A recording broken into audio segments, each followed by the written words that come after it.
Assalamualaikum warahmatullahi wabarakatuh. Hai teman-teman semuanya. Perkenalkan, nama saya Safdiana Fitria Sumitra dari kelas 15. Jadi di sini saya akan memaparkan materi tentang keamanan cyber, kayak mengenali ancaman dan cara mengatasinya. Di sini saya akan menjelaskan topik pertamanya, yaitu pengertian keamanan cyber. Cyber security adalah aktivitas yang dilakukan sistem atau seseorang dalam rangka melindungi sistem komputer dari serangan. Biasanya serangan tersebut bersifat ilegal. Lalu di sini saya akan menjelaskan topik kedua, yaitu tentang keamanan cyber.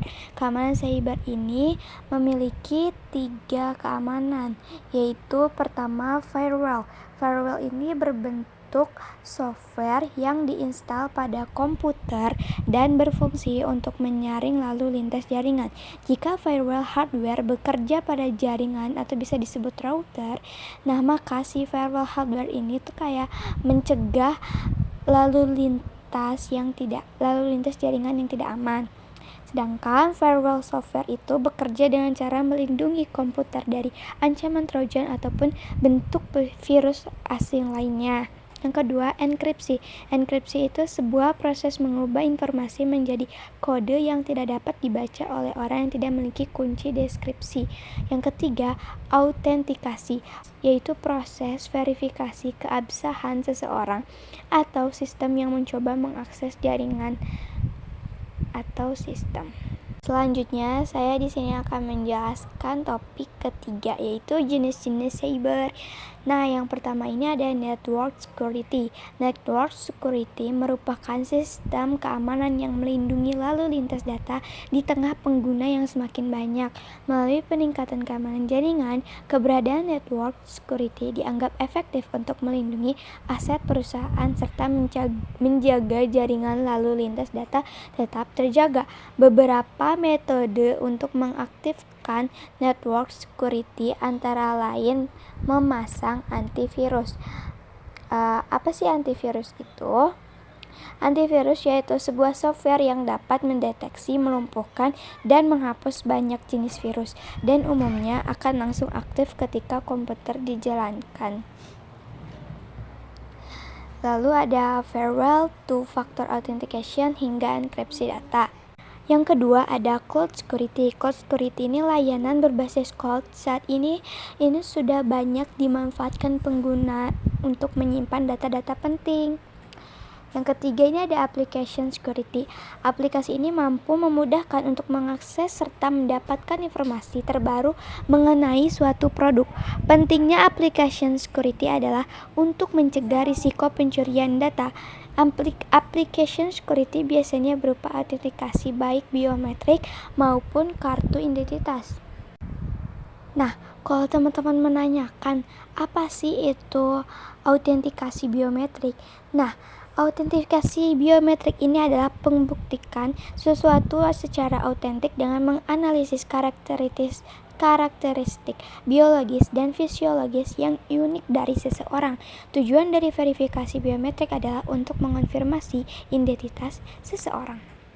Selanjutnya saya akan menjelaskan tentang topik keempat. Topik keempat yaitu serangan cyber. Jadi serangan cyber ini ada 4. Yang pertama itu ada crypto mining, malware dan infostealer atau bisa dibilang virus dengan gencar menyerang para pemilik mata uang kripto untuk menukar alamat dompet digital mereka dan mendapatkan keuntungan dari hal itu. Yang kedua ini ada social engineering. Serangan ini dapat dilakukan dengan menggabungkan serangan lainnya untuk membuat korban mengklik tautan, mengunduh perangkat lunak jahat atau memercayai sumber atau situs berbahaya. Biasanya yang kedua ini sering kita temukan ya teman-teman. Contohnya juga kayak mendownload file atau pop-up palsu dari email juga bisa. Ini juga sering kita temukan pop-up palsu ini ketika kita membuka suatu situs di web Chrome. Terus yang ketiga, kebocoran data. Kebocoran data dapat diartikan sebagai transmisi data yang tidak sah dari dalam suatu organisasi ke tujuan atau penerima eksternal. Istilah tersebut dapat digunakan untuk menggambarkan data yang ditransfer secara elektronik atau fisik. Yang keempat itu hacking. Hacking adalah kegiatan menerobos program komputer milik pihak lain. Biasanya hacker akan mengambil alih sistem jaringan, akun sosial media, akun perbankan, mencuri data, dan lainnya. Selanjutnya kita akan ke topik kelima. Nah, di sini ada grafik kerugian cyber akibat serangan-serangan cyber yang telah dijelaskan sebelumnya. Pada tahun 2017 itu ada 1,4 miliar kerugian, dan 2018 ada 2,7 miliar kerugiannya, 2019 3,5 miliar, 2020 4,2 miliar, serta 2021 itu ada 6,9 miliar. Rata-rata peningkatan nilai kerugian akibat kejahatan dunia maya tercatat sebesar 51,7% per tahun. Aduan tersebut berupa penipuan internet yang mengakibatkan korban di seluruh dunia. Adapun berdasarkan jenisnya, phishing atau kejahatan scam menjadi kejahatan dunia maya yang paling banyak terjadi. Jumlahnya mencapai 323.972 aduan pada tahun 2021. Selanjutnya di sini saya akan menjelaskan topik ke-6. Topik ke-6 ini solusi pencegahan serangan cyber. Setelah kita memahami serangan cyber dan grafik kerugiannya, maka di sini saya akan memberikan solusinya, yaitu yang pertama, melaporkan email dan web phishing.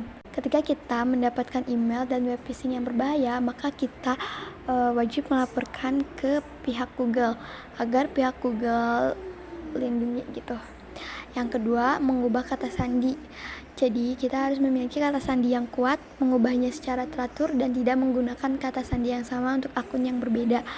Dan jangan lupa untuk menyimpan kata sandi itu di catatan agar kita tidak lupa. Yang ketiga, menggunakan antivirus. Yang keempat, melakukan update. Tuh kan sekarang ini banyak serangan cybercrime yang terjadi. Itu juga dapat melemahkan sistem dari perangkat. Maka dari itu kita perlunya update sistem perangkat secara berkala agar otomatis akan menambah pertahanan dari perangkat tersebut. Yang kelima yaitu membuat cadangan data, menyimpan salinan data tersebut di tempat yang aman seperti drive eksternal dengan kapasitas yang memadai dan tidak terhubung dengan jaringan atau komputer lain. Selanjutnya topik ke-7 yaitu kesimpulan.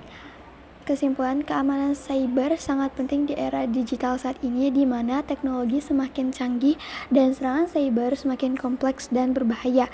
Serangan cyber dapat mengakibatkan kerugian finansial yang besar, kehilangan data sensitif, dan bahkan dapat mengancam keamanan nasional dan global.